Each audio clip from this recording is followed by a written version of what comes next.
즉 따라서 콘도 및 빌리지 렌트 비용 및 구매 비용도 자연스럽게 쭉쭉쭉쭉 올라갈 수밖에 없는 구조라는 뜻입니다. 안녕하세요, 필리핀 승빈입니다. 필리핀 부동산 값이 미친듯이 오른다는 것은 필리핀에 1년 이상 살아보신 분들이라면 몸으로 직접 체험하시는 바일 겁니다.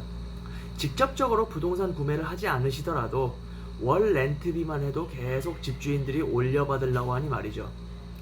솔직히 우리 정서상 몇 년 살았으면 렌트 값을 내려줄 만도 한데 이놈의 얄미운 집주인들은 절대 그런 거 없죠. 당연히 그럴 수밖에 없는 게 렌트할 사람은 넘쳐나고 부동산 값도 하루가 다르게 뛰고 있으니 마닐라에서는 당연지사로 벌어지는 현상이 아닌가 싶습니다. 필리핀 부동산, 특히 마닐라 인근 근방의 부동산 값은 지난 5년간 미친듯이 오르고 있습니다. 특히 파사이 지역을 기점으로 마카티, 보니파시오 등 필리핀 마닐라 내의 부동산 값이 안 오르는 곳을 찾기가 더 힘들 정도입니다. 간단하게 월 렌트 비용만 봐도 보니파시오나 마카티 지역 같은 경우는 3베드룸 대략 한 100스퀘어미터쯤 되는 거, 약 한 33평쯤 되죠. 월 렌트 비용이 15만 페소니까 한국 돈으로 300만 원이 넘어갑니다. 이는 위에 라무디가 제시한 2016년 지표에서도 나타나고 있습니다. 지금은 2019년이니까 이것보다 더 올랐으면 올랐지 내려가지는 않았습니다. 필리핀 대표 상업지구인 마닐라 마카티 지역의 콘도 매매 단가만 보아도 2018년 1, 4분기 기준으로 매 분기당 3.3%씩 오르고 있습니다. 마카티프라임닷컴에서 제시한 자료에 의하면 2018년 1, 4분기 기준으로 스퀘어미터당 18만 페소, 즉 419만 원이니 한 평으로 치면 대략 한 평당 1,400만 원쯤 되는 겁니다.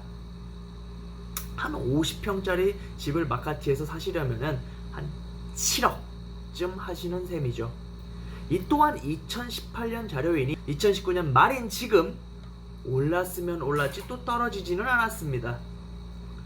한 가지 재밌는 사실은 2002년도에 스퀘어미터당 6만 페소였던 것에 반해 16년 후인 2018년에는 스퀘어미터당 18만 400페소이니 3배가 넘는 상승이죠. 2002년도에 구매해서 월 렌트 주면서 콘도만 갖고 있었어도 최소 초기 투자 금액의 5배는 건졌을 것 같네요. 아시아 프로퍼티 HQ의 칼럼니스트 마크스 소일버그가 제시한 자료에 따르면 필리핀 마닐라 내의 3베드룸 콘도 유닛은 2013년 14.37%의 상승을 기점으로 2018년에는 15.55%가 상승했다고 합니다. 2013년부터 매년 평균 11%의 집값 상승률을 보여주고 있는 거죠. 또한 2019년 필리핀 신문인 inquirer.net에서 보도한 자료에 따르면 필리핀 중앙은행 BSP는 필리핀 내 콘도 값이 평균 10.9% 상승, 타운하우스는 9.6% 상승하였다고 밝혔습니다. 자, 그렇다면 왜 이 같은 부동산 버블이 생기고 있을까? 혹자는 말합니다. 필리핀 내 포고스란 중국인들이 필리핀 내에 기반을 두고 하는 온라인 카지노 사업장입니다. 포고스가 성행함에 따라 현재까지 필리핀 내에 약 14만 명의 중국인이 거주하고 있다. 때문에 온라인 카지노 사업이라는 것이 막대한 돈을 버는 사업이고, 돈을 만져본 중국인들이 안 그래도 망해가는 중국 자국에 투자하기보다는 그들이 살기 좋다고 느끼는 필리핀에 투자할 것이다. 투자 방법으로는 당연히 선호되는 것이 그들이 거주할 수 있는 콘도 등을 구매하는 것, 즉 부동산이기 때문에 부동산 값이 하루가 다르게 뛰고 있다. 지금은 14만 명밖에 안 되나 그들의 수는 지속적으로 더 늘 것이다. 왜냐하면 중국이 붕괴하고 있기 때문이다. 이렇게 말하는 분도 있습니다. 아니, 사실 이 말은 한 경제 칼럼니스트가 한 말입니다. 즉 아무나 떠들어대는 말이 아니란 소리죠. 사실 이 말이 틀린 말은 아닌 게 현재 메트로 마닐라 내 사무실을 렌트해야 되는 업종 비율을 살펴보면은 1위 IT 계열, 즉 콜센터, BPO입니다. 그들이 41%를 차지하고 있고 그 뒤를 2위 포고스, 중국산 카지노가 28%로 바짝 쫓고 있습니다. 즉 이미 중국인들이 필리핀 내에 깊숙이 잠식하였고 그들의 영향력이 상당하다는 것을 이 지표 하나만 봐도 알 수 있는 상황이죠. 하지만 아무리 중국인들이 온라인 카지노로 큰 돈을 잘 번다고 한들 14만 명의 소수로 그 짧은 5년이란 세월 만에 필리핀 부동산을 그렇게 미친 듯이 올리기에는 분명 한계가 있을 것입니다. 그렇다면 어떠한 요소들이 필리핀 부동산 값에 지대한 영향을 미치는가? 이 영상은 그 점에 대해서 집중적으로 다뤄보겠습니다. 해당 요소는 총 4가지로 볼 수 있습니다. 지금부터 그 4가지 요소를 다뤄보겠습니다.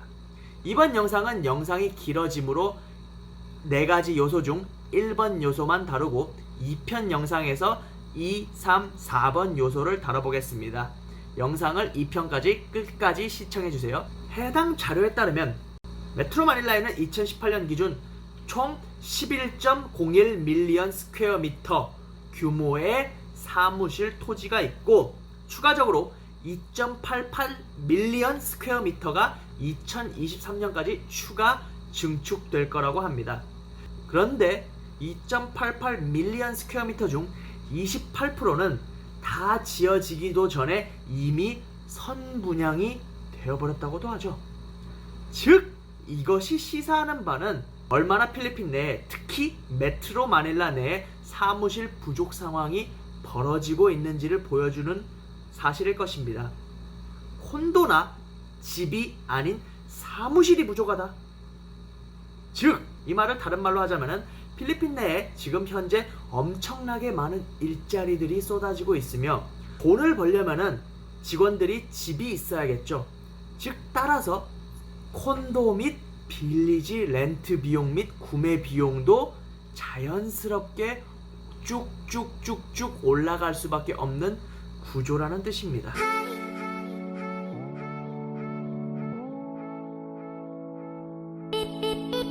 필리핀 부동산이 오르고 있는 첫 번째 이유는 메트로 마닐라 안 또는 메트로 마닐라 인근에 추가적인 일자리가 지속적으로 생기는 상황이고 인건비는 낮은 필리핀인들이 영어를 하기 때문에 콜센터 계열, 즉 BPO 계열의 외국 회사들이 지속적으로 투자를 하고 있는 상황이며 신규 투자도 계속되고 있는 상황이기 때문입니다. 아무래도 필리핀 내의 인터넷 상황 및 여러 인프라 상황이나 직원들의 학력 수준이 지방으로 갈수록 떨어지기 때문에 어쩔 수 없이 투자자 입장에서는 마닐라의 사무실을 구비할 수밖에 없는 여건이 마련이 되죠.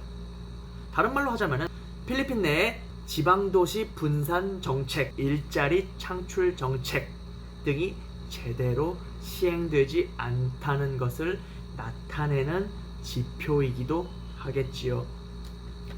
자, 영상이 너무 길어지므로 2편에서 지속하겠습니다. 끝까지 시청해주세요. 영상이 도움이 되셨다면 구독 및 좋아요 한 번씩 눌러주시면 감사합니다. 항상 여러분께 도움이 되는 필리핀 정보 채널이 되도록 노력하겠습니다. 감사합니다.